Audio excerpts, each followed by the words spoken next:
अभी 5 मिनट रुक जाइए हैं, 5 मिनट रुक सकते हैं प्रेस के साथियों। तो जैन अरे क्या कर सकते हैं हम? अच्छा तब ठीक है। नहीं आपका बहुत धन्यवाद कि कुछ समय हम लोग इंतजार कर सकते हैं। और ऐसी जगह कार्यक्रम हो रहा है जहां पर न जाने कितने जोड़े बने होंगे। और आप में से मुझे बताओ कितनी शादियां हुई होंगी यहाँ पे। जहां जोड़े बने हों वहां हमारा गठबंधन का कार्यक्रम होने जा रहा है। हम लोग जयंत चौधरी जी का इंतजार कर रहे हैं। जैसे ही आ जाएंगे वैसे ही हम लोग फॉर्मली अपनी प्रेस वार्ता शुरू कर देंगे। छोटे पत्रकार साथियों, वो बड़े पत्रकार वाले कह रहे हैं आप क्यों आगे आ गए। मुझे खुशी है कि बहुत दिनों बाद गाजियाबाद में हम लोगों को आने का मौका मिला है और पूरा देश उत्तर प्रदेश का चुनाव की तरफ देख रहे हैं। कोई ऐसा नहीं जो इंतजार न कर रहा हो कि उत्तर प्रदेश की जनता क्या फैसला सुनाएगी। जो माहौल दिखाई दे रहा है, उत्तर प्रदेश की जनता ने तो अपना फैसला सुना दिया है। यहां कोई सरप्राइज नहीं आने वाला है। यहां की जनता ने, खासकर किसान, नौजवान, व्यापारी, हर वर्ग के लोगों ने मन बना लिया है कि समाजवादी गठबंधन के साथ जो लोग हैं उनकी सरकार बनने जा रही है। अगर असली सरप्राइज कहीं से आएगा तो वो गुजरात से, क्योंकि यूपी के चुनाव के बाद वहां चुनाव होने हैं। राष्ट्रपिता महात्मा गांधी के मारने वालों को, हत्या करने वालों को सम्मान करने वाले लोगों को सबक सिखाने का काम जनता करेगी। उत्तर प्रदेश का चुनाव परिणाम लेकर के आएगा और खुशहाली का परिणाम लेकर के आएगा। मुझे खुशी और मैं बधाई देता हूं किसानों को। यहां के किसानों ने और पूरे देश के किसानों ने जो आवाज उठाई थी और जो आवाज उठी उससे भारतीय जनता पार्टी को झुकना पड़ा। और वही लोग जो किसानों को आतंकवादी आने दीजिए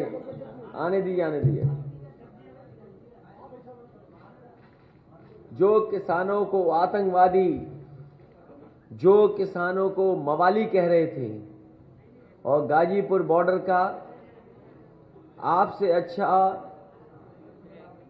और आपने जो देखा शायद ही किसी को देखने को मौका मिला होगा। किस तरीके से गाजीपुर बॉर्डर सील किया गया, कीलें लगाई गई, बोल्डर्स लगाए गए, न जाने कितनी फायर ब्रिगेड, न जाने कितनी पुलिस, और उसके बावजूद भी किसान न गाजीपुर बॉर्डर से हटा न टिकरी बॉर्डर से, और जहां जहां बैठा था किसान वहां बैठा रहा और इंतजार करता रहा कि कब सरकार उनकी बात मानेगी। भारतीय जनता पार्टी ने जो कानून वापस लिए हैं आज तक किसानों को नहीं समझा पाए। आखिरकार भारतीय जनता पार्टी को समझाना चाहिए कि 3 कानून लाए थे तो तीनों कानून उनके हक में कैसे थे, और जब तीनों कानून हटाए उन्होंने तो तीनों कानून किसानों के हक में क्यों नहीं थे। आखिरकार भारतीय जनता पार्टी ने किसानों को अपमानित क्यों किया। अपमानित करने का काम अगर किसी ने किया तो भारतीय जनता पार्टी ने किया। इसीलिए मैं अपने संग अन्न लेकर के चलता हूं। ये अन्न की लाल पोटली, लाल टोपी और अन्न की लाल पोटली इनको सबक सिखाने का काम करेंगे। और हमने तो कहा कि अन्य संकल्प कोई भी ले सकता है भारतीय जनता पार्टी को हराने के लिए और हटाने के लिए और इनको भगाने के लिए। अभी जयंत चौधरी जाएंगे तब हम दोनों लोग पकड़ेंगे ना, दोनों लोग पोटी दोबारा दिखाएंगे, क्योंकि ये गैप फिल कर रहा हूं मैं आप लोगों के लिए।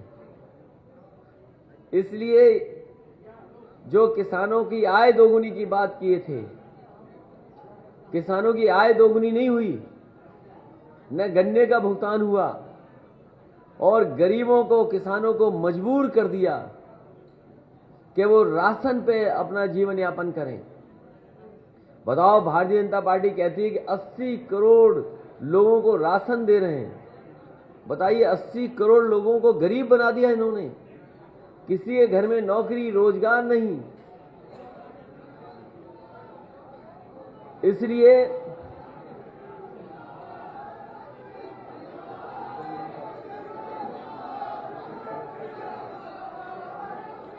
अब जयंत चौधरी जी भी आ गए हैं।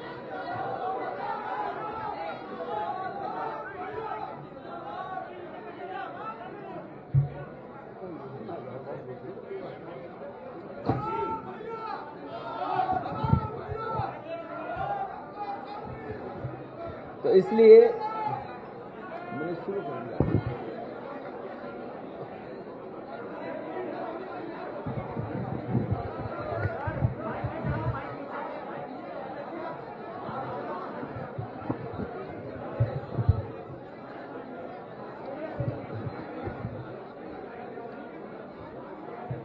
इसलिए उत्तर प्रदेश के किसानों ने मन बनाया है। उत्तर प्रदेश के किसानों ने मन बनाया है।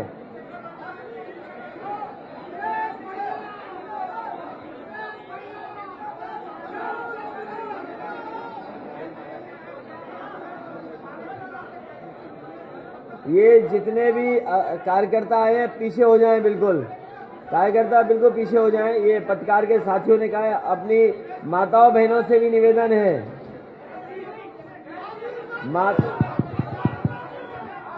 अपनी ये माताओं बहनों से भी निवेदन है। सभी सम्मानित कार्यकर्ताओं से हाथ जोड़कर निवेदन है, भैया प्रेस कॉन्फ्रेंस हो जाने दो, बात रखने दो अपने नेताओं को, प्रेस वाले लोगों को बात सुनने दो। प्लीज कृपया माहौल बनाए रखो। पीछे हो जाओ, सभी कार्यकर्ताओं से हाथ जोड़ के निवेदन है। मीडिया भाइयों को काम करने दो, सब आप ही के लिए आए हैं, प्लीज रिक्वेस्ट है आपसे।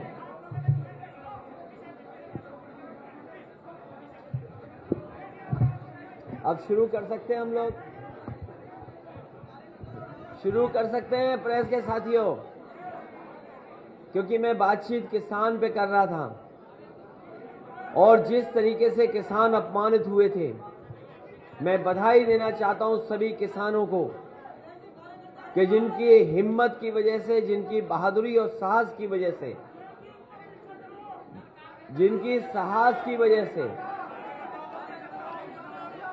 ये पीछे हो जाएं, जो लोग आगे हैं। मेरा सबसे निवेदन है और अपील है कि पीछे हो जाएं जो लोग आगे आ गए हैं। ये मुश्किल इस जमाने में ये है कि मोबाइल पाने के बाद सब रिपोर्टर बन गए हैं। जितना ये कैमरे लाइव कर रहे हैं उतने ही ये जिनके हाथ में मोबाइल है वो लाइव करना चाहते। अरे भाई, तुम क्यों लाइव कर रहे, तुम्हारा कौन देखेगा? तुम्हारा तो केवल तुम्हारे घर वाले, दोस्त, परिचय वाले वही देखेंगे। अगर प्रेस के साथी लाइव करेंगे तो सब लोग देखेंगे। इसलिए जो नए पत्रकार बने हैं, मोबाइल पत्रकार, उनसे हमारा निवेदन है कि थोड़ा पीछे हो जाएं। किसानों के आंदोलन ने भारतीय जनता पार्टी को झुकने के लिए मजबूर कर दिया और अंततः भारतीय जनता पार्टी को तीनों काले कानून वापस लेने पड़ गए। जो लोग दावा कर रहे हैं कि किसान खुशहाल हुआ है, वो देखो कैसे अन्नदाता का अपमान किए थे और आज उनके इतने वर्षों की नाकामी के कारण गरीबी बढ़ी है। दुनिया के जितने भी सर्वेक्षण हो रहे हैं या जो आंकड़े आ रहे हैं, हमारा देश गरीब होता चला जा रहा है, गरीबी की संख्या बढ़ रही है। और जिस तरीके से कोरोना आया, और हमने आपने देखा कि मजदूर अपने घर पैदल पैदल चले गए। ये सरकार चाहती तो सबको घर पहुंचा सकती थी, लेकिन इस सरकार ने किसानों को मजबूर किया, मजदूरों को मजबूर किया। और हमने आपने देखा इसी शहर से न जाने कितने मजदूर गए होंगे जो घर अपने पहुंच गए। बहुत सारे ऐसे मजदूर थे जो अपने घर नहीं पहुंच पाए, उनकी जान चली गई एक्सीडेंट की वजह से, या हार्ट अटैक हुआ, या गंभीर बीमारी थी जिसके कारण वो घर नहीं पहुंच पाए। 90 से ज्यादा मजदूरों की जान गई उत्तर प्रदेश में, लेकिन भारतीय जनता पार्टी ने एक भी मजदूर की मदद नहीं की थी। अगर किसी ने मदद की थी तो यही समाजवादी पार्टी और आरएलडी के लोगों ने आगे आकर के मदद की, और समाजवादी पार्टी ने 90 के 90 मजदूरों को 1-1 लाख रुपया उनके घर पे पहुंचाने का काम किया। हम लोगों ने वो समय भी देखा जहां पर एक गर्भवती महिला नासिक और महाराष्ट्र से चल करके आई थी, उसके बेटी पैदा हुई, 3 घंटे वो इंतजार की और उसके बाद फिर वो पैदल पैदल अपने घर पहुंच गई। कोई सरकार ने मदद नहीं की। मैं आपको कह सकता हूं, समाजवादियों की सरकार होती तो चाहे हमें जिला अधिकारी की गाड़ी से उस मां को घर पहुंचाना पड़ता, समाजवादी लोग और समाजवादी सरकार में वो मां जिला अधिकारी की गाड़ी से वो घर पहुंचती। लेकिन इस सरकार ने गर्भवती मां को वैसे ही हाल पे छोड़ दिया, वो पैदल पैदल घर पहुंची। किसान जब आंदोलन पर बैठा, बोर्डर लगा दिए गए, कील लगा दी गई, बॉर्डर सील कर दिया गया। यहीं सर्दी में, गर्मी में, बरसात में इसी बॉर्डर पर बैठे रहे, लेकिन उन्होंने परवाह नहीं की। उन्हें कोई परवाह थी तो 3 काले कानून की परवाह थी कि अगर 3 काले कानून लागू हो गए तो हमारे किसानों की जमीन छीन ली जाएगी, उनको बाजार के भाव पर छोड़ दिया जाएगा। इसलिए किसानों को बधाई देता हूं। आज मुझे खुशी है, जयंत चौधरी जी और हम दोनों लोग साथ हैं, किसानों की लड़ाई लड़ रहे हैं। और मैं अपने जिस इलाके में ये चुनाव है, पहले चरण में वो लोग जानते हैं और आखिरी चरण में जो चुनाव है वो लोग जानते हैं। चौधरी चरण सिंह जी ने सभी किसानों को एक कर करके एक साथ ला करके उनके आंदोलन को आगे बढ़ाने का काम किया। अगर देश में आजादी के बाद किसानों को सशक्तिकरण के लिए, किसानों को आर्थिक रूप से मजबूत बनाने के लिए, किसानों के हित के लिए, किसानों के पक्ष में फैसले लेने के लिए, गांव की खुशहाली के लिए अगर देश में सबसे आगे कोई आया तो वो चौधरी चरण सिंह जी थे। उसके बाद उनकी विरासत को आगे बढ़ाने का काम अजीत सिंह जी ने, नेताजी ने और न जाने कितने नेता और कार्यकर्ताओं ने मिलकर के किए हैं। ये चुनाव जहां किसान, गरीब, मजदूर का है, वहीं मैंने पिछले मुजफ्फरनगर में कहा कि जयंत चौधरी जी और यहां पर जितने लोग किसानों की लड़ाई लड़ रहे हैं, उन्हें चौधरी चरण सिंह की विरासत को भी बचाने का और उस विरासत को आगे बढ़ाने का भी ये चुनाव है। मुझे खुशी है इस बात की कि जनता का समर्थन मिल रहा है, और जनता का समर्थन से घबराई हुई भारतीय जनता पार्टी गली गली घूम रही है। हम लोग जितनी भी पाबंदियां लगी हैं उन नियमों का पालन कर करके हम आपके माध्यम से अपील करने आए हैं। ये गाजियाबाद उत्तर प्रदेश का बड़ा शहर है। नोएडा अगर बड़ा शहर है तो गाजियाबाद भी बड़ा शहर है। अगर यहां के लोगों का पेट कोई भर रहा है तो वो हमारा अन्नदाता है। हमें उम्मीद है कि शहर के लोग भी अन्नदाता के पक्ष में मतदान करेंगे, और जो खुशहाली आनी चाहिए थी, जो तरक्की होनी चाहिए थी, जो विकास का रास्ता होना चाहिए था, वो भारतीय जनता पार्टी ने रोका है। यहां निगेटिव पॉलिटिक्स कोई कर रहा है, नकारात्मक पॉलिटिक्स कोई कर रहा है, तो वो भारतीय जनता पार्टी कर रही है। हम दोनों लोग मिलकर के नकारात्मक पॉलिटिक्स को खत्म करना चाहते हैं। एक बार फिर वही भाईचारा की पॉलिटिक्स करना चाहते हैं कि हम सब एक हैं, जो गंगा जमुनी तहजीब है उसको बढ़ा करके खुशहाली के रास्ते पर ले जाना चाहते हैं। गाजियाबाद शहर बड़ा है, हमारे तमाम लोग बैठे हैं, कारखाने हैं, उद्योग हैं। मैं ये भरोसा दिला सकता हूं कि जो चल रहे उद्योग और कारखाने हैं उनको जो मदद कर सकते हैं सरकारी कानून में वो मदद की जाएगी। साथ ही साथ जो एमएसएमई सेक्टर है जो सबसे ज्यादा बर्बाद हुआ है इस कोरोना के समय पर, बीमारी के समय पर, इन दोनों सरकारों ने, डबल इंजन की सरकार ने कोई मदद नहीं की है। अगर हमें अलग से पैकेज ला करके एमएसएमई सेक्टर को अगर सुधारना पड़ेगा तो उसको भी आगे बढ़ाने का काम समाजवादी और आरएलडी की सरकार में होगा। मुझे याद है कि यहां पर एक बहुत पुरानी साइकिल का कारखाना था, बंद होने की कगार पर जब आंदोलन कर रहे थे तो समाजवादी लोग पहुंचे थे।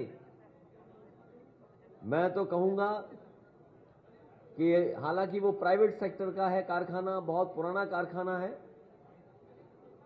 समाजवादी सरकार बनने पर साइकिल के कारखाने को पुनः जिंदा करने का काम कोई करेगा तो समाजवादी लोग करेंगे।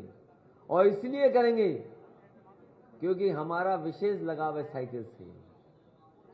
जिस पार्टी का चुनाव चिन्ह साइकिल हो तो वो साइकिल के कारखाने को शुरू करने के लिए अगर कोई बड़ा पैकेज भी देना पड़ेगा तो देने का काम करेंगे, क्योंकि साइकिल के कारखाने से न जाने कितने और छोटे छोटे कारखाने जुड़े हैं और उन कारखानों में न जाने कितने लोग हैं जिन्हें मजदूरी मिल रही है, काम मिल रहा है, रोजगार मिल रहा है।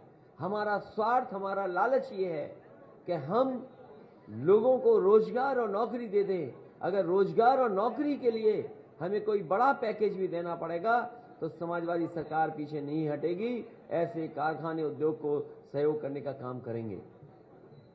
क्योंकि मैं पोटली लेके चलता हूं, एक लाल वाली मैंने पहले दिखा दी थी, लेकिन मैंने ये कहा था कि हम और जयंत चौधरी जी जब दोनों आएंगे तो हमारे दोनों के हाथ में पोटली होगी। ये अन्न संकल्प के लिए हम पोटली लेके चलते हैं।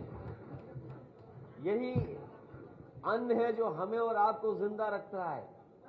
किसान जो हमें पेट भरता है और कपड़े दे पहनाता है, उसके हक में हम दोनों लोग लगातार इसी तरह से संकल्प करते रहेंगे और लड़ाई लड़ते रहेंगे जब तक भारतीय जनता पार्टी को हटा न लें और उत्तर प्रदेश से सफाया न कर दें। अगर हमारे पत्रकार साथी आप लोग भी कोई अन्य संकल्प लेना चाहें तो पीछे नहीं हटना।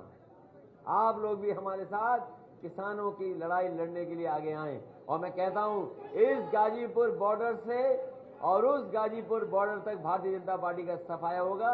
इसीलिए ये दोनों गठबंधन के लोग ऐतिहासिक जीत हासिल करने जा रहे हैं।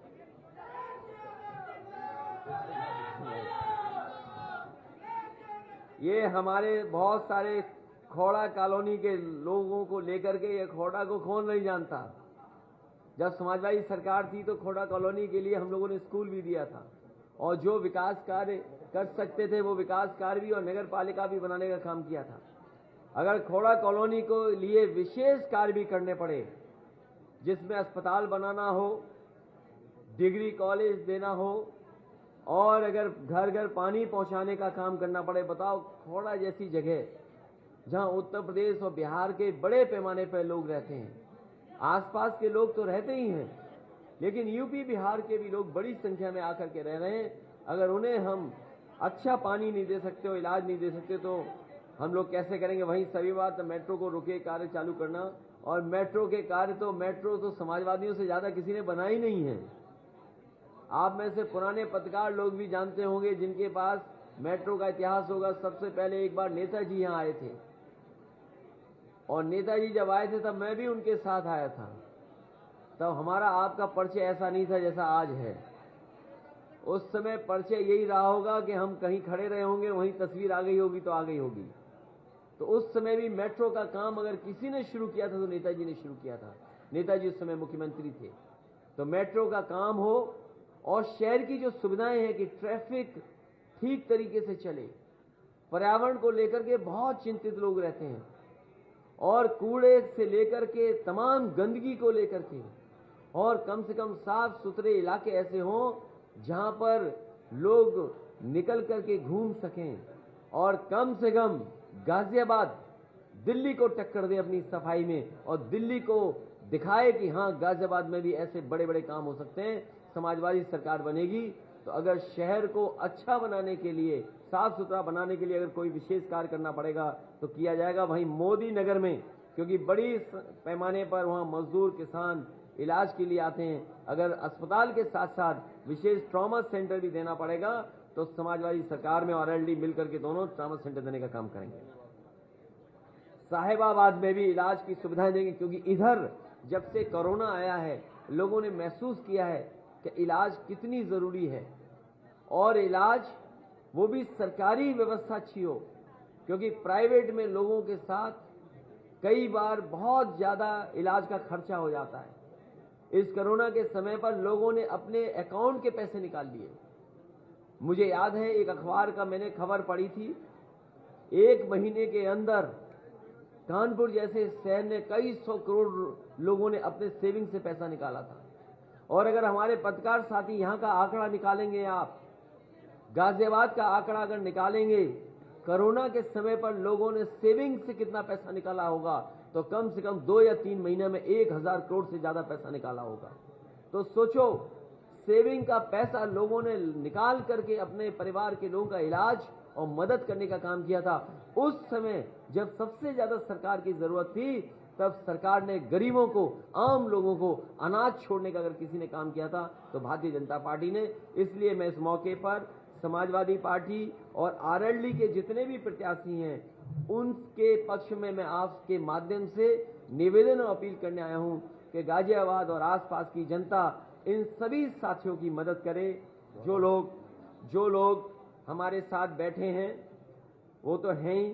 धौलाना से असलम चौधरी जो समाजवादी पार्टी और आरएलडी के प्रत्याशी हैं, मोदी नगर से पंडित सुदेश शर्मा आरएलडी और समाजवादी पार्टी के गठबंधन के प्रत्याशी हैं, गाजियाबाद में समाजवादी पार्टी और आरएलडी के विशाल वर्मा जी प्रत्याशी हैं, साहिबाबाद से पंडित अमरपाल शर्मा जी समाजवादी पार्टी और आरएलडी के प्रत्याशी हैं, मुरादनगर में पंडित सुरेंद्र कुमार मुन्नी आरएलडी और समाजवादी पार्टी के प्रत्याशी हैं, वहीं लोनी में मदन भैया आरएलडी और समाजवादी पार्टी के गठबंधन के प्रत्याशी हैं। मुझे उम्मीद है कि आपके माध्यम से जनता इनकी मदद करेगी, क्योंकि चुनाव आयोग की जो पाबंदियां हैं वो बड़ी बड़ी रैलियां नहीं हो पा रही हैं। अगर बड़ी बड़ी रैलियां हो रही होती तो कार्यक्रम दूसरे तरीके से होते। आज आप ही हमारे वो लोग हैं जो संदेश पहुंचा सकते हैं, आपके माध्यम से ही हम लोग घर घर पहुंच सकते हैं। इसलिए हमें उम्मीद है कि आप लोग भी हमारी मदद करना, जिससे भारतीय जनता पार्टी जैसी तानाशाही सरकार को हम उत्तर प्रदेश से हटा सकें। मैं जयंत चौधरी जी से कहूंगा कि वो अपनी बात रखें।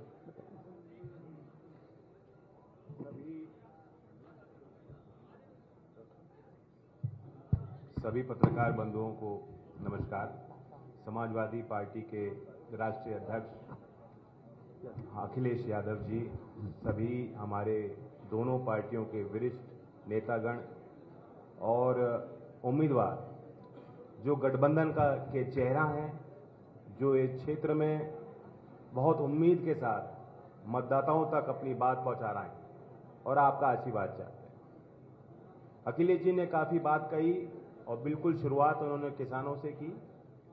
मैं आप सबके माध्यम से देश तक ये संदेश देना चाहता हूं।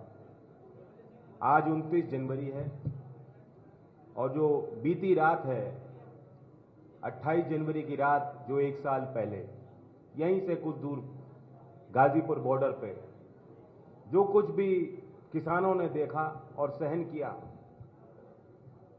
वह उनका अपमान नहीं था। वे देश में, गांवों में रहने वाले, खेत खलियान में मेहनत कर रहे हर एक किसान और मजदूर का अपमान था। हमें उस अहंकार को चूर करना, और वो पीड़ा, वह दर्द आज भी जिंदा है। कानून वापस हुए हैं, लेकिन जिस तरीके से लखीमपुर में किसानों को कुचला और जो तैयारी 28 जनवरी की शाम को सरकार और सरकारी गुंडों ने कर रखी थी, यहीं लोनी के भारतीय जनता पार्टी के विधायक की जो मंशा थी, कोई भी किसान बिरादरी से आने वाला व्यक्ति उस बात को भुला नहीं पाया।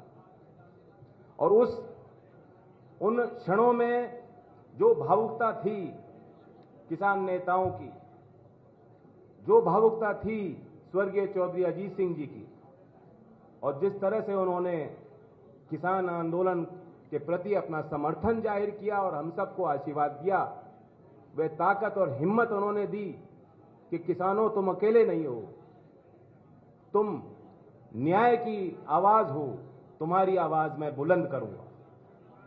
उनके वो बोल हमारे देश के राजनीतिक इतिहास में, किसान आंदोलन के इतिहास में स्वर्ण अक्षरों से लिखे जाएंगे। और इसलिए ये चुनाव, ये फैसला मतदाताओं को करना है। एक तरफ वो सरकार है जो किसानों को दबाना चाहती है, जहां कोई सुनवाई नहीं होती, जहां कोई वादा पूरा नहीं होता। युवाओं को तय करना है। एक तरफ वो लोग हैं जो आपको पीटते हैं, लाठी चलाते हैं, नौकरी से आपको वंचित रखते हैं, और दूसरी तरफ अखिलेश जी का विजन है, आरएलडी और समाजवादी पार्टी का प्रयास है। हमें मुकाबला झूठ से करना है, अफवाह फैलाने वाले लोगों से करना है, नफरत फैलाने वाले लोगों से करना है। जिन्ना की बात, औरंगजेब की बात, इन बातों से उत्तर प्रदेश की जनता से का कोई लेना देना नहीं। हम नौकरी और विकास की भाषा बोलने वाले लोग हैं, पढ़े लिखे लोग हैं, तरक्की चाहते हैं, तरक्की की भाषा बोलेंगे। और जैसा अखिलेश जी ने कहा, गाजियाबाद तो इतना बड़ा अर्बन सेंटर है, यहां लोग रोजगार की उम्मीद लेकर आते हैं, अपने परिवारों के पालन पोषण के लिए भरपूर प्रयास करते हैं। यहां की जो आधारिक संरचना होनी चाहिए, जब हमारी विजन वाली सरकार बनेगी, तब गाजियाबाद की उम्मीदों पर हम लोग बहुत गंभीर रूप से काम करेंगे। योगी जी ने कहा कि गड्ढा मुक्त सड़कें, गाजियाबाद के आप सबसे पॉश कॉलोनी में चले जाएंगे, मेन रोड पर चले जाएंगे तो आपको गड्ढे मिलेंगे, गड्ढे मिलेंगे। आपकी गाड़ी की पूरी जो है क्वालिटी कंट्रोल टेस्ट 100 मीटर की यात्रा में हो जाता है।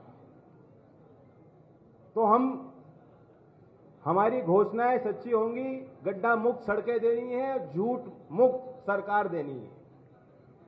मैं आप सबके माध्यम से प्रार्थना करता हूं कि इन्हीं बातों को लेकर आप लोग हमारे पक्ष में मतदान करें। समाजवादी पार्टी और राष्ट्रीय लोकदल के सभी उम्मीदवार आपके सामने हैं, और फिर मौका दें अखिलेश जी को कि वे जो उनके उत्तर प्रदेश को आगे ले जाने वाली जो सोच है, वह उसको पूरा अमला जमला पहनाएं और जमीन तक उस सोच को पहुंचाएं। धन्यवाद।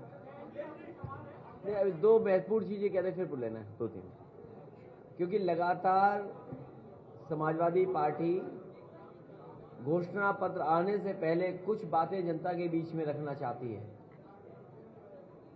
जिस कड़ी में सबसे पहले समाजवादी पार्टी ने तय किया था कि 300 यूनिट की फ्री घरेलू बिजली होगी, किसानों को सिंचाई मुफ्त होगी, लैपटॉप डिस्ट्रीब्यूशन होगा पहले की तरह, और वहीं ये भी फैसला लिया था कि पुरानी पेंशन बहाल होगी।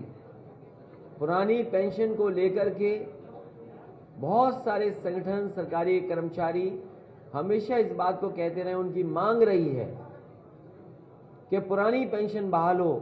समाजवादी पार्टी ने और आरएलडी ने और गठबंधन और समाजवादी पार्टी ने माना है कि सरकार बनने पर पुरानी पेंशन बहाल होगी। उसी कड़ी में समाजवादी कैंटीन एवं किराना स्टोर स्थापित किए जाएंगे, जहां गरीब श्रमिकों, राजगीरों, बेघरों को सब्सिडाइज दरों पर राशन एवं अन्य जरूरी वस्तुएं मिल सकेंगी। और ये बात मैं इसलिए कह रहा हूं कि डॉक्टर राम मनोहर लोहिया ने एक सिद्धांत दिया था कि अगर महंगाई से लड़ना है तो दाम बांधो नीति लागू करनी पड़ेगी। अगर दाम बांधो नीति हम लागू कर पाएंगे तो बहुत सारे गरीब और जो रोजगार पर निर्भर करते हैं उन्हें हम सब्सिडाइज या दाम बंधी हुई चीजों को उपलब्ध करा पाएंगे। इन कैंटीनों में 10 रुपए में समाजवादी थाली की व्यवस्था की जाएगी। इस योजना का लक्ष्य है राज्य से भूख की समस्या को मिटाना। पहले कुछ जगह पर शुरू हुई थी, जिस योजना को बंद किया भारतीय जनता पार्टी ने। 20 रुपए की थाली थी, खाना था, जिसमें मजदूरों को खाना उपलब्ध कराया था। इस बार समाजवादी कैंटीन होगी। इस कैंटीन में 10 रुपए में समाजवादी थाली उपलब्ध होगी और पौष्टिक आहार होगा। इसके साथ साथ क्योंकि शहर में बड़े पैमाने पर लोग आते हैं काम के लिए और रोजगार के लिए, इसलिए समाजवादी पार्टी ये मानती है कि जिस तरीके से मनरेगा की तर्ज पर मनरेगा की तरह अर्बन एम्प्लॉयमेंट गारंटी एक्ट को भी लाने का काम करेंगे, जिससे बहुत सारे नौजवान जो शहर में आते हैं उन्हें रोजगार और नौकरी दिला सकें। वहीं साहिबाबाद में क्योंकि बड़ी जगह सरकारी अस्पताल हो और सरकारी डिग्री कॉलेज और साथ साथ समय के हिसाब से जो पढ़ाई हो जिसमें ट्रेनिंग उपलब्ध हो और नौकरी रोजगार मिल सके, उस दिशा में काम करेंगे। मैं समझता हूं जैन जी से आपने एक सवाल पूछा था। एक मिनट, एक चुनावी व्यवस्था को लेकर मैं कहना चाहता हूं कि क्योंकि कोरोना काल है, हमें सबको उम्मीद है और सरकार और चुनाव आयोग की मतलब इसमें तैयारी भी है कि पोस्टल बैलेट के माध्यम से काफी वोट मतदाता अपना मत प्रयोग करेंगे।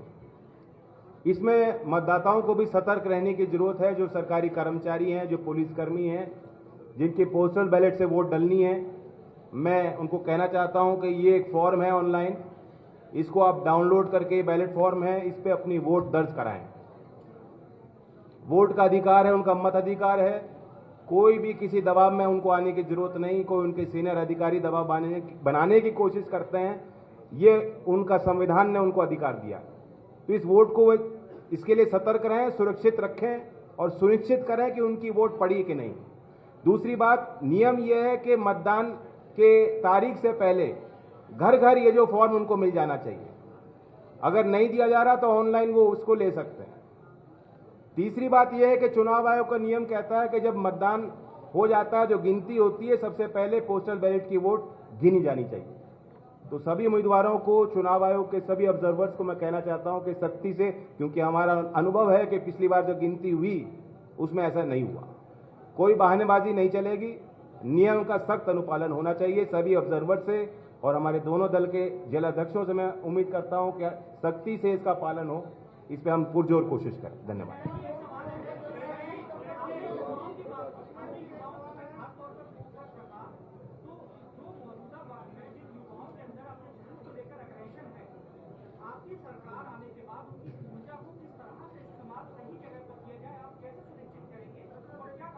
बहुत अच्छा सवाल आपने किया और ये शायद हमारे सरकार के लिए और सभी सरकारों के लिए सबसे बड़ा सवाल और चुनौती है। सबसे पहले तो कोई वादकारी जाता है, सरकार से कुछ मांग होती है, सामाजिक जन आंदोलन होते हैं, तो हमारी सरकार उन लोगों के साथ ऐसे क्रूरता के साथ व्यवहार नहीं करेगी। पुलिस की लाठी, पुलिस की वर्दी जनता को सुरक्षित रखने के लिए है, ना कि राजधानी में शिक्षक आते हैं, युवा आते हैं, भर्ती को लेकर कोई सवाल करता है तो उन पर लाठी चलाई जाए। ऐसी लाठियां हमारे राज्य में नहीं चली जाएंगी।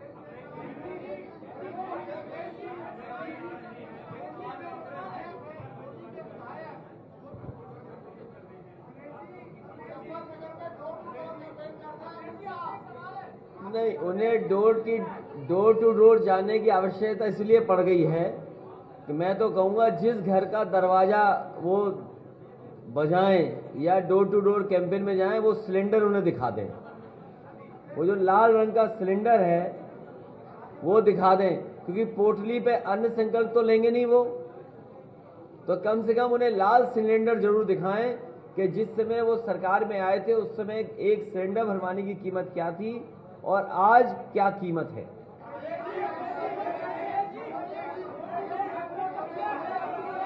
अरे एक एक कोई आप में से तय कर ले किससे पूछना है।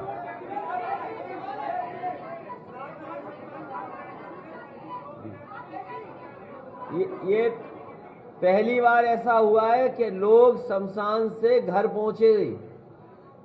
जो लोग शमशान और कब्रिस्तान की बात कर रहे थे, सोचिए भ्रष्टाचार का क्या आलम था कि इतनी बड़ी संख्या में लोगों की जान गई और वो अपने परिवार के दुख में शामिल हुए थे। और सोचिए घर परिवार में कितना दुख बड़ा पहुंचा होगा। और मुझे नहीं लगता कि जिन्होंने इस तरह का काम किया होगा, घटिया काम, उनके खिलाफ कोई कार्रवाई भी हुई हो।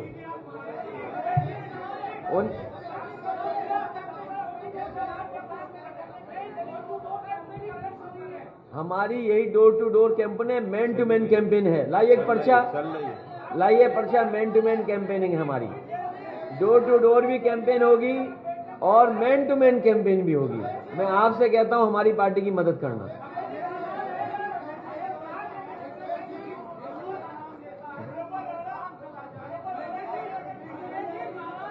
एक एक करके पूछो भाई,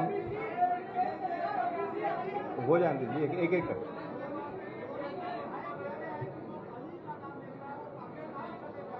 ये कौन पुरानी बातें कह रहे हो आप? लोनी का विधायक है, लोनी का विधायक है। अरे भाई जो देखिए ऐसा है आप सब जागरूक लोग हैं। जैसे ही समाजवादी पार्टी ने पुरानी पेंशन को बहाल करने के लिए कहा, आप सोचो मुख्यमंत्री जी को क्या याद आया? अब्बा जान। तो भारतीय जनता पार्टी घबराई हुई है। और जो पहलवान हार जाता है, आप में से कोई कुश्ती पहलवानी जानते हैं? जो पहलवान हार जाता है तो वो क्या नहीं करता बताओ? कभी काटता है, कभी नोचता है। तो ये लोग पहलवान वो लोग हैं जो हार चुके हैं। जनता ने हराया इनको, किसान हरा रहा है इनको।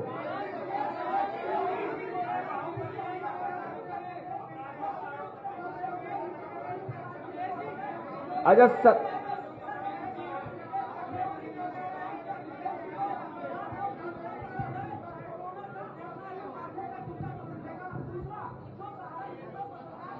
हमें ये लाल पोटली पसंद है। उनसे कहिएगा हमारे जो योगी मुख्यमंत्री जी हैं, आज मैं उनका एक स्टेटमेंट सुन रहा था, भगवान की कोई जाति नहीं होती है, भगवान सबके हैं।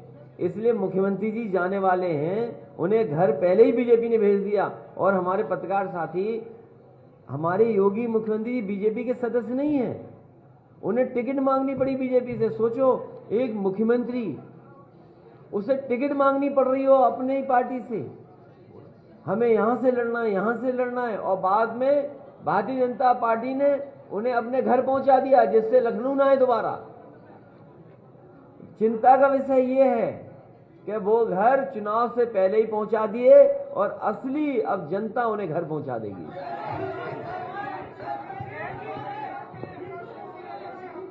इस बार ये भाईचारा का चुनाव है और हम लोगों ने नारा भी दिया है, भाईचारा जिंदाबाद, भाईचारा जिंदाबाद। और किसान एकता का नया नारा है। अरे रुक जाओ भाई, नारा तो बता लें दो। अरे रुक जाओ, किसान एकता का नारा और हमारा और सबका नारा कि हमारी ताकत होगी भाईचारा, हमारी ताकत भाईचारा।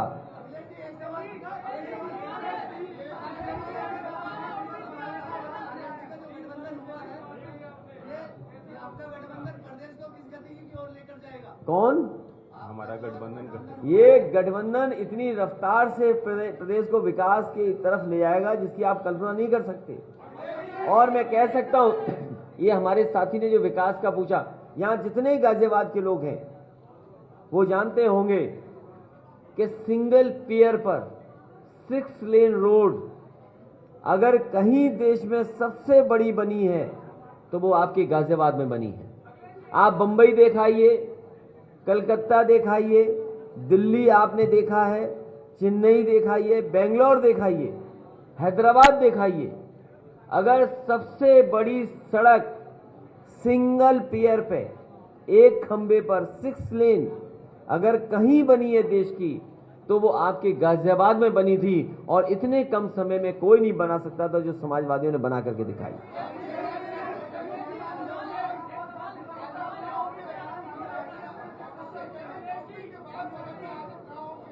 क्या चीज?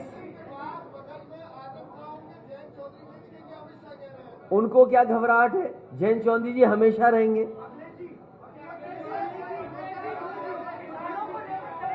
किसान की बात किसने? SKM। तो हमें खुशी है कि किसान अगर किसी तरीके से भारतीय जनता पार्टी को घेर रहे हैं, हम उनके साथ हैं। किसान का कोई भी संगठन जो किसान की आवाज उठा रहा है, किसान के हित में बात कर रहा है और अन्याय के खिलाफ लड़ रहा है, तो हम उसके साथ हैं।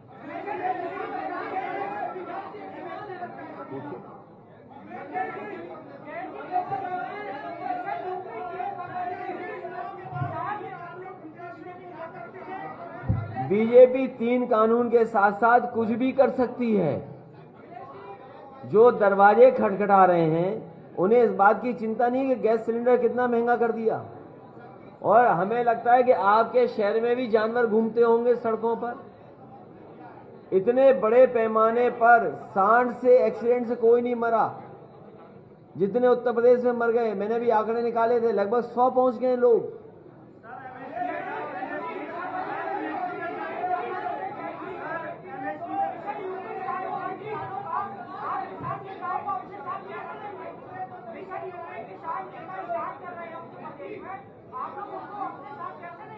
मिशन यूपी की नहीं, आपका ये बहुत अच्छी बात आप कह रहे हैं कि अगर किसान उत्तर प्रदेश में आ रहे हो, किसान संगठन, तो भारतीय जनता पार्टी को सबक सिखाने आ रहे होंगे। नहीं, हमें वो कोई विधानसभा तो लड़ नहीं रहे। अरे भाई रुक जाओ, वो जितने भी किसान संगठन आ रहे हैं अंतोगतवा भारतीय जनता पार्टी से दुखी हैं। किसान के पक्ष में, किसान की भावना को समझते हुए किसानों के सामने जो संकट आने वाला है, आप बताइए यहाँ जितने लोग हैं, आप टीवी पे प्रचार देखते हैं, हम लोग देख लेते हैं प्रचार, और प्रचार को देख करके हम लोग वहां से तेल खरीद लेते हैं खाने वाला, जो रिफाइंड ऑयल खरीद लेते हैं हम लोग। हमारे सरसों का तेल ज्यादा स्वस्थ है। हमारे सरसों के तेल की न किसानों को कीमत मिल रही सरसों की, और वही किसान जब सरसों का तेल खरीद रहा तो बताओ 200 से पार खरीदा कि नहीं खरीद रहा। समाजवादी लोगों की कोशिश रहेगी कि सरसों का तेल अगर सस्ता करने के लिए हमें किसानों को ज्यादा सब्सिडी देनी पड़ी या सरकारी प्लांट लगाने पड़े तो लगाने का काम करेंगे, जिससे सस्ते में सरसों का तेल उपलब्ध हो जाए। पीछे कोई पूछना चाहता है? महिला एमएसपी पर खरीदा जाएगा और एमएसपी के प्रोक्योरमेंट के लिए, एमएसपी से खरीद के लिए सरकार में व्यवस्था की जाएगी। वहीं प्रोक्योरमेंट कैसे हो उसकी भी व्यवस्था की जाएगी, खरीद की भी जगह जगह केंद्र बनाए जाएंगे। और मुझे खुशी है कि सबसे ज्यादा मंडियों में काम अगर किसी सरकार में हुआ था तो समाजवादी सरकार में मंडी, चाहे साहिबाबाद की हो, चाहे नोएडा गाजियाबाद में हो। और हमने तो बाबा रामदेव जी को भी 500 एकड़ जमीन दी थी कि जिससे वो एक बड़े कुछ कारखाना लगा दें या मंडी जैसी व्यवस्था पैदा कर दें, जिससे शहर में फल, सब्जी, अनाज समय पर मिल जाए।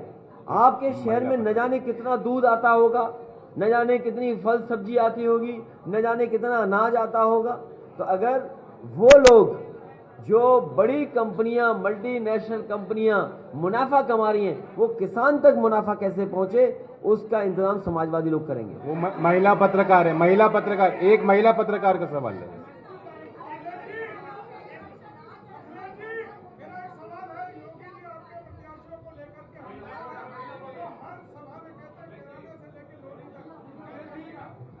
इस बार समाजवादी पार्टी और आरएलडी का नारा है भाईचारा नारा है। इस बार किसानों का नारा है ताकत हमारी भाईचारा है। इसलिए इनके नफरत के कोई मुद्दे नहीं चलने वाले। नफरत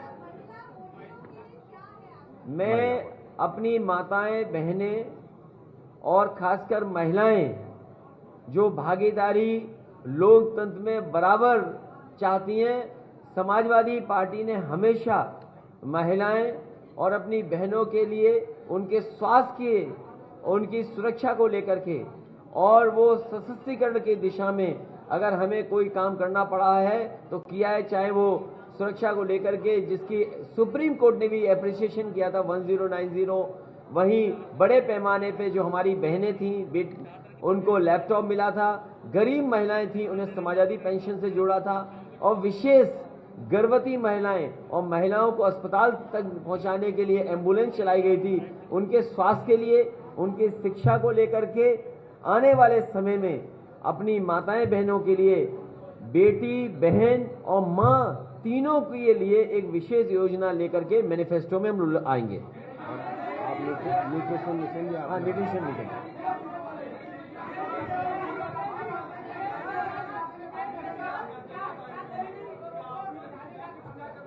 इस बार मैंने कहा हमारे विशाल वर्मा लड़ रहे हैं और मुझे याद है कि ये सीट किसी और ने मांगी थी, लेकिन उसके बावजूद हमने विशाल वर्मा जी को दे दी। इस बार उत्तर प्रदेश के चुनाव में जहां आप गठबंधन देख रहे हैं, किसानों का गठबंधन, पुराने किसानों के नेताओं का गठबंधन देख रहे हैं, वहीं आप देखेंगे समाजवादियों के साथ अम्बेडकरवादी भी मिल करके भारतीय जनता पार्टी को सबक सिखाने का काम करेंगे, क्योंकि लोकतंत्र को बचाने का, संविधान को बचाने का ये चुनाव है जो संविधान से खिलवाड़ हो रही है। क्या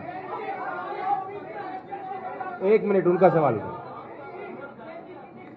हमारी संयुक्त लड़ाई 403 सीटों पे है और दोनों पार्टी के और भी हमारे साथ दल हैं, सभी कार्यकर्ता मिलकर चुनाव लड़ाएंगे। जीतने के बाद जाएंगे, जीतने के बाद हम बुलाएंगे। अरे एक एक पूछिए, हम जा नहीं रहे कहीं हैं? इस बार देखिए,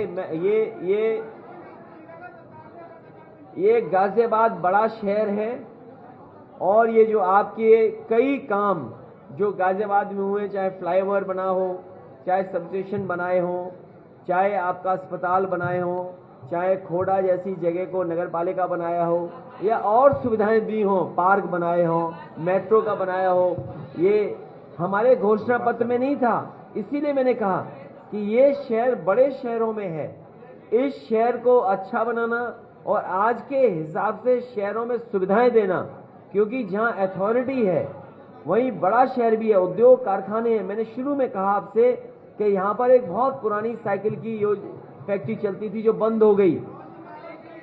अगर हमें विशेष कुछ पैकेज देना पड़ा एक, और एमएसएमई जो हमारे छोटे उद्योग वाले हैं, जरूरी ये है, हमारा स्वार्थ और लालच ये है कि अगर कारखाने चलेंगे तो रोजगार और नौकरी मिलेंगी। तो हम यहाँ के उद्योग कारखाने, यहाँ के लोगों को सुविधा देना चाहते हैं जिससे रोजगार नौकरी मिले और उत्तर प्रदेश संपन्न हो, और रेवेन्यू जब यहाँ से मिलेगा तो उत्तर प्रदेश में और जगह भी काम कर सकेंगे। पूछिए क्या।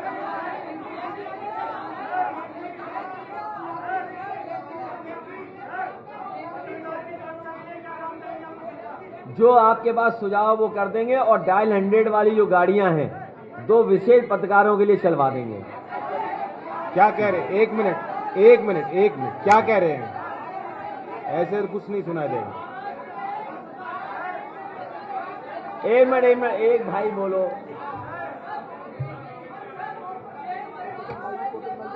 माइक उन्हें दे दो। अरे जो आपकी सुविधा के लिए, 1 मिनट, आपकी व्यवस्था बना लेंगे। माइक दे रहे, लेकिन एक ही लोग बोलना और दूसरे को दे देना। भुगतान एक ही रखना। एक जयंत जी, गन्ने का भुगतान जयंत जी, गन्ने, 1 मिनट पत्रकार साथी, 1 मिनट जाना, 1 मिनट, बहुत जरूरी बात कही है। 1 मिनट। हमारे पत्रकार साथी ने पूरे पहले चरण के चुनाव और दूसरे चरण के चुनाव और आखिरी चरण और उससे पहले के चुनाव की महत्वपूर्ण सवाल उठाया है। अक्सर सरकारें ये कहती हैं कि उन किसानों का समय पर भुगतान होगा। मैं अपने पत्रकार साथी के सवाल के माध्यम से और आपके सहयोग से पूरे के पूरे किसानों को मैं भरोसा दिलाता हूं कि अलग से अगर फार्मर्स फंड भी बनाना पड़ा, फार्मर्स कॉर्पस फंड बनाना पड़ा, फार्मर्स रिवॉल्विंग फंड बनाना पड़ा, तो अलग से फंड बना करके किसानों को चीनी मिलों के सामने धरना प्रदर्शन नहीं करना पड़ेगा। 15 दिन के अंदर उनका गन्ने का भुगतान कराया जाएगा। और उसका उदाहरण ये है, क्योंकि पहले भी एक बार जब संकट आया था तो 2000 करोड़ बजट से पैसा देकर के समाजवादी सरकार में किसानों के गन्ने का भुगतान कराया गया था।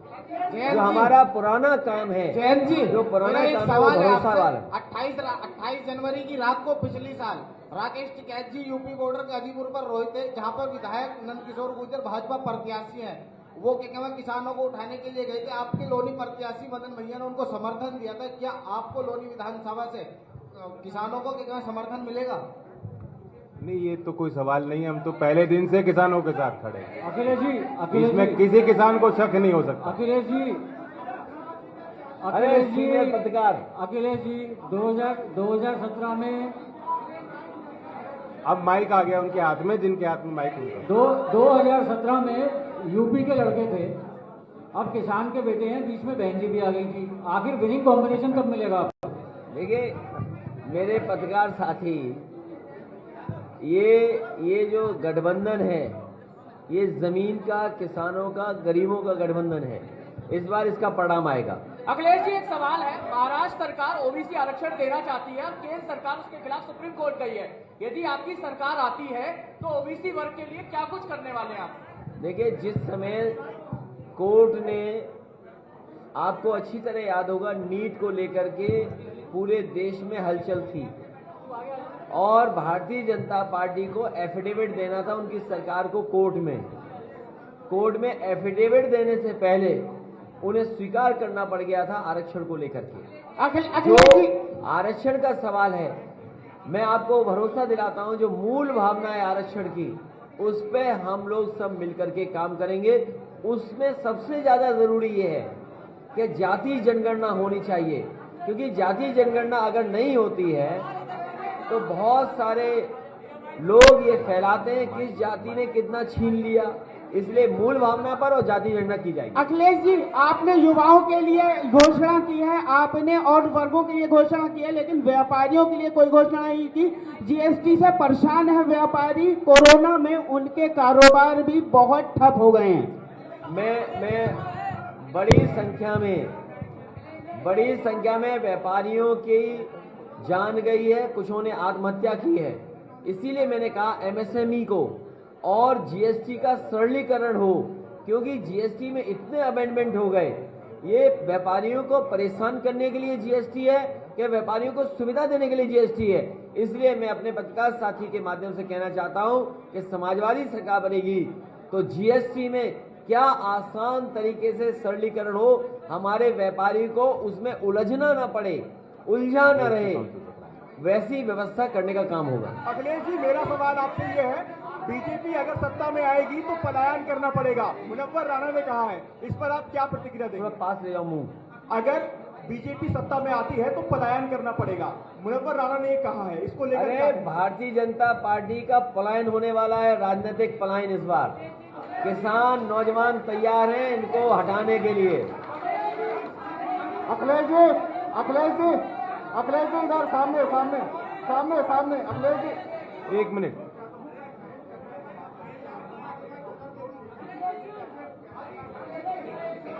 मिनट, वरिष्ठ पत्रकार, बहुत टाइम से प्रयास कर रहे हैं।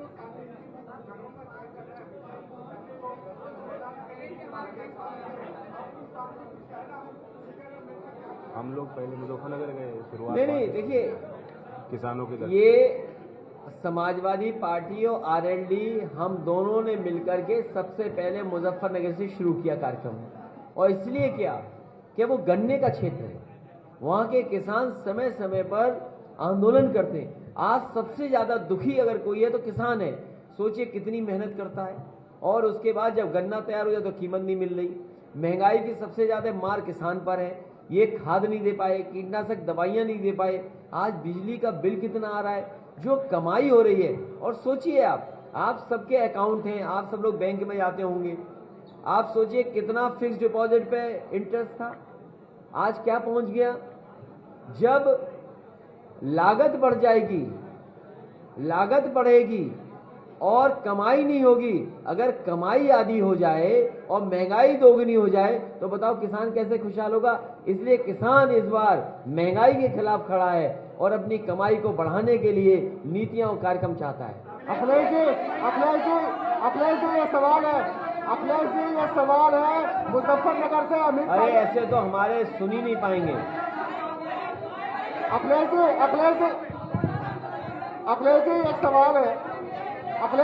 एक सवाल है मुजफ्फरनगर में अभी। अरे माइक दिया, माइक भी नहीं चल रहा। माइक कहाँ है? मुजफ्फरनगर में अमित शाह घूम रहे हैं और ये कह रहे हैं कि जात पात और दंगे की राजनीति करती है गठबंधन, जात पात और दंगे की राजनीति करती है। अरे वो कुछ नहीं जानते हैं। देखिए मैंने आपसे क्या कहा, एक बार एक इंपॉर्टेंट बात सुन लीजिए। देखिए मेरा आपसे यही कहना है, उत्तर प्रदेश की जनता ने, उत्तर प्रदेश के किसान, उत्तर प्रदेश के नौजवानों ने मन बना लिया। उत्तर प्रदेश में कोई सरप्राइज आने वाला नहीं है। यहाँ पर मन बना लिया है कि सरकार बनने वाली है। लोग कहते थे कि देयर इज नो अल्टरनेटिव, यही तो एक कहते थे कि देयर इज नो अल्टरनेटिव, पर there is a definitely alternative. हम बैठे हैं दोनों लोग। अखिलेश जी, अखिलेश जी, अखिलेश जी, इधर अखिलेश जी, बीजेपी का कहना है कि भय मुक्त माहौल सपा देगी, लेकिन सबसे ज्यादा दागी नेताओं को टिकट इतना तो लोकसभा में हंगामा नहीं होता भाई।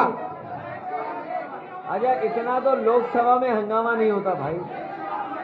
अखिलेश जी, अखिलेश जी इधर, महिला सुरक्षा अखिलेश में बोल जी, चुके हैं। अखिलेश जी, आपका कहना है कि भय मुक्त माहौल हम देंगे, लेकिन सबसे ज्यादा दागी नेताओं को टिकट देने वाली सपा सरकार बननी है। कौन पूछ रहा है? इधर आप पूछिए पूछिए। आपका कहना है कि हम भय मुक्त माहौल देंगे, लेकिन सबसे ज्यादा दागी नेताओं को आप टिकट दे रहे हैं, इस पे क्या कहना है? ऐसा नहीं। अरे भाई, तुम पढ़ तो लेते। अभी तक जो भारतीय जनता पार्टी ने सूची जारी की है उसमें 82 लोग ऐसे हैं जिन पर आपराधिक मुकदमे हैं। समाजवादी पार्टी और आरएलडी के आप बता दो, एक आध गलती से आ गया होगा, और वो भी वैसे आया है जिन पर मुकदमे लगाए सरकार ने। और दूसरा बताओ, मुख्यमंत्री उप मुख्यमंत्री दोनों पे कितने मुकदमे थे? पुरानी बातें भूल जाओ। बताइए, देश के गृह राज्य मंत्री के बेटे पर आरोप, जीप चढ़ा दी, कुचल दिए किसान, सबको रक्त रंजित कर दिया, और आज वो महिमा मंडित हो रहे हैं उनकी पार्टी, उनकी सरकार में। तो पुराना भूल जाइए, सोचो आज के समय का। मैं कानून व्यवस्था पे एक और बात कहना चाहता हूं, 1 मिनट।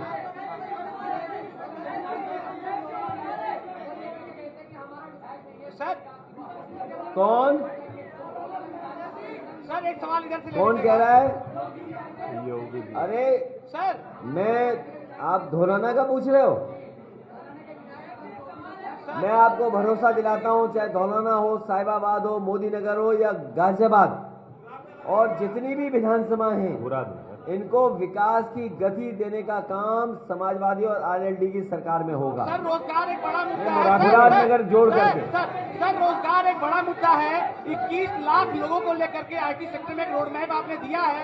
आगे आने वाले दिनों में बाकी लोग के लिए क्या रोड मैप है? रोजगार पूरा बोल दीजिए। थोड़ा पास लगा के बोलो यार।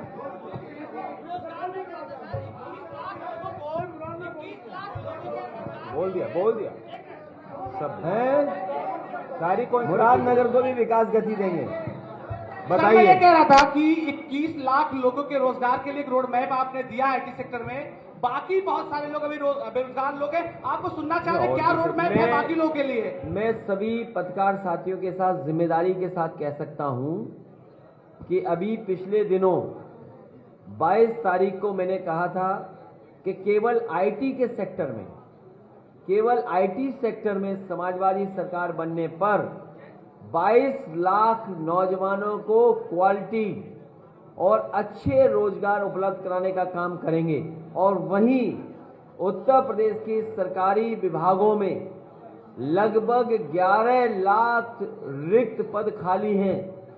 समाजवादी सरकार और आरएलडी के गठबंधन और हमारे बहुत सारे सहयोगी दलों के साथ जो सरकार बनेगी, सबसे पहले सरकारी रिक्त पदों को भरा जाएगा। तो आप हिसाब लगा लीजिए, अगर 11 लाख वो हैं जो मैं मैनिफेस्टो में कहूंगा, लगभग 11 लाख रिक्त पद हैं, 22 लाख तो केवल आईटी सेक्टर में था। और अगर आईटी सेक्टर को ध्यान से देखा जाए, मैं जब आ रहा था सड़क से तो मैं देख रहा था महिंद्रा टेक की एक बिल्डिंग दिखाई दे रही है। उत्तर प्रदेश की जो ये कानून व्यवस्था को सबसे बेहतरीन व्यवस्था दी गई 100 नंबर, जो अब डायल 100-112 हो गया, इसका जो टेक्नोलॉजी का पार्ट है, जो इसके अंदर सॉफ्टवेयर टेक्नोलॉजी जो इंट्रोड्यूस हुई है, वो महिंद्रा टेक पार्टनर है इसका। शायद आप में से लोग नहीं जानते होंगे, या जिन्होंने फॉलो की होगी न्यूज वो जानते होंगे। ये बीजेपी वालों ने महिंद्रा टेक वालों को भी परेशान किया था, और इसलिए परेशान किया कि इन्होंने अच्छी व्यवस्था क्यों दे दी। आप जाकर के उनके अधिकारियों से पता करना। अखिलेश जी एक सवाल मेरा है। अखिलेश जी नाम लिख देना। अखिलेश जी, एक सवाल मेरा है, ये वेस्ट यूपी का चुनाव है, पहले चरण का चुनाव है। वेस्ट यूपी में दो मुद्दे हमेशा गूंजे हैं।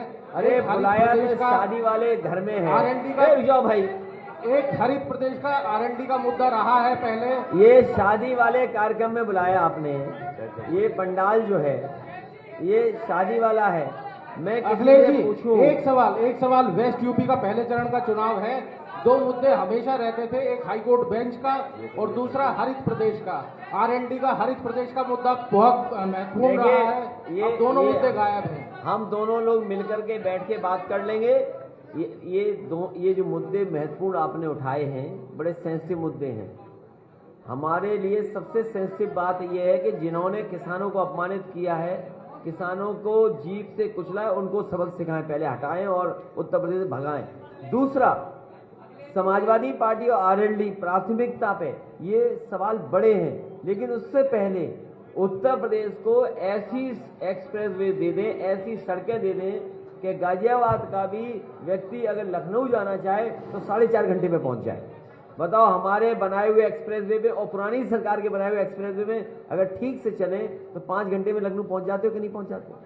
तो आने वाले समय में ऐसी एक्सप्रेसवे बनाए जाएंगे जिससे यहाँ के लोगों को लखनऊ या कहीं भी जाना हो तो 5-6 घंटे में आराम से पहुंच जाए। विकास में पश्चिम को पूरी भागीदारी मिलेगी। अखिलेश जी सामने, हेलो अखिलेश जी सामने, इधर इधर इधर इधर इधर। अखिलेश जी, जो पश्चिमी उत्तर प्रदेश में हाई कोर्ट बेंच का सवाल, आखिरी सवाल, पश्चिमी उत्तर प्रदेश में हाई कोर्ट बेंच का जो मामला अभी उठाया था वो आपने टाल दिया। लेकिन एक बार बताइए, योगी जी और बीजेपी ये आरोप लगाते हैं कि सपा जब सत्ता में आती है उत्तर प्रदेश में दंगे होते हैं। अरे जब आपकी 2012 में सरकार आई थी, मसूरी में पहला दंगा हुआ था, आप बताइए। देखिए, मैं आपके माध्यम से भरोसा दिला सकता हूं उत्तर प्रदेश की जनता को कि कोई भी दंगा नहीं हो पाएगा और किसी तरीके से कोई कानून से खिलवाड़ करेगा तो उसके खिलाफ सख्त से सख्त कार्रवाई होगी। कोई बना रहे, लेकिन वो कानून से बड़ा नहीं होगा और कानून सख्ती से ऐसे लोगों के खिलाफ कार्रवाई करेगा, मैं आपको भरोसा दिलाता हूं। साथ ही साथ हो गया लास्ट क्वेश्चन,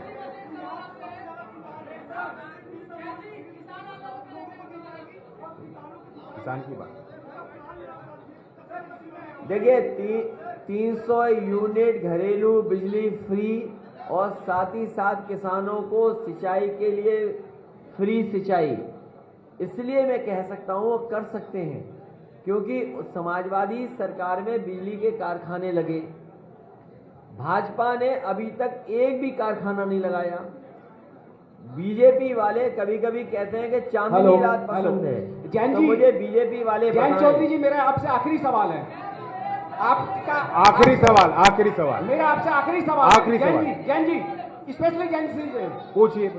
मेरा सवाल है, राष्ट्रीय लोकदल में दलित चेहरे, नाम मैं यहां नहीं लेना चाहूंगा, एक कांग्रेस छोड़ के आए, दूसरा LIC से आए, एक ने इगलास से टिकट मांगा, एक ने हापुड़ से सुरक्षित सीट से टिकट मांगा, लेकिन आपकी पार्टी ने दोनों दलित लोगों को कहीं से भी टिकट नहीं दिया, ऐसा क्यों? अरे लो, ये लेकिन औरों को दिया।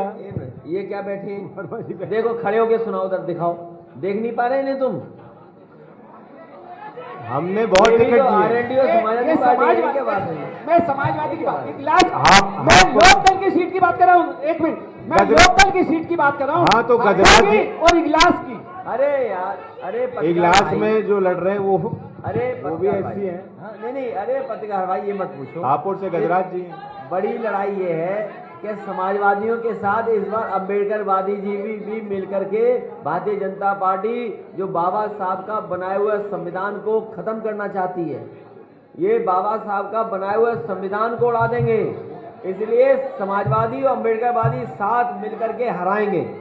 सर, एक सवाल, अमित शाह जी ने चैलेंज किया है, हमें दुख है कि यहाँ पर जनता के बीच में सेवा करने वाले, जनता के बीच में लगातार काम करने वाले सुरेश बंसल, हमारे पूर्व विधायक सुरेश बंसल पूर्व विधायक नहीं हमारे बीच में, हमें दुख है उनके परिवार के बीच में जो दुख आया है और उनके सहयोगी साथियों के बीच में दुख आया है। हम भगवान से यही प्रार्थना करते हैं कि इस दुख को सहने की शक्ति दें और हम लोग सभी उनको याद करते हैं। अखिलेश जी, अमित शाह जी ने चैलेंज किया है आप लोगों को। क्या चैलेंज किया उन्होंने? कि आपके वो क्रिकेट तो खेल नहीं पाते, वो क्रिकेट तो खेल नहीं पाते, ना फुटबॉल खेल पाते, क्या चैलेंज किया उन्होंने?